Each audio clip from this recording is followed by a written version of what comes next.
বন্ধু, আপনি আপনার হোয়াটসঅ্যাপটিকে আপডেট করেছেন তো? যদি না করে থাকেন এখনই করে নিন। আর অন করে দিন একটা ছোট্ট সেটিংকে। তাহলেই আপনার ফোনে থাকা সমস্ত কন্টাক্ট লিস্ট আপনার হোয়াটসঅ্যাপের কন্টাক্ট লিস্টে স্টোরেজ হয়ে যাবে। এবং আপনি যখন ফোনটিকে চেঞ্জ করবেন তখন নতুন ফোনে হোয়াটসঅ্যাপটিকে লগ ইন করবেন এবং সমস্ত কন্টাক্ট লিস্ট অলরেডি আপনার হোয়াটসঅ্যাপে চলে আসবে। আসুন এই সুন্দর সেটিংটি কিভাবে করা যায় দেখে নিন। বন্ধুরা, প্রথমে আপনি আপনার হোয়াটসঅ্যাপটিকে ওপেন করে নিন। এরপর উপরে যে থ্রি ডট আছে সেখানে টাচ করুন। এরপর একদম শেষে যে সেটিং অপশনটি আছে সেখানে টাচ করুন। এরপর দেখুন ২ নম্বর অপশনে আছে প্রাইভেসি, সেই অপশনটিতে টাচ করুন। এরপরে একটু স্ক্রল ডাউন করে নিচের দিকে এলে দেখতে পাবেন কন্টাক্ট বলে একটা অপশন আছে, সেখানে টাচ করুন। সেখানে টাচ করার পর হোয়াটসঅ্যাপ কন্টাক্ট বলে একটা অপশন দেখতে পাচ্ছেন, তার পাশে একটি সুইচ আছে, সেই সুইচটিকে অন করে দিন।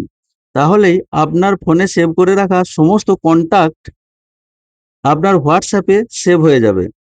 এরপর আপনি যখন হোয়াটসঅ্যাপটিকে অন্য কোনো ফোনে লগ ইন করবেন, অবশ্যই সেই ফোনটিতে আপনার সমস্ত হোয়াটসঅ্যাপ কন্টাক্টগুলি শো করে যাবে।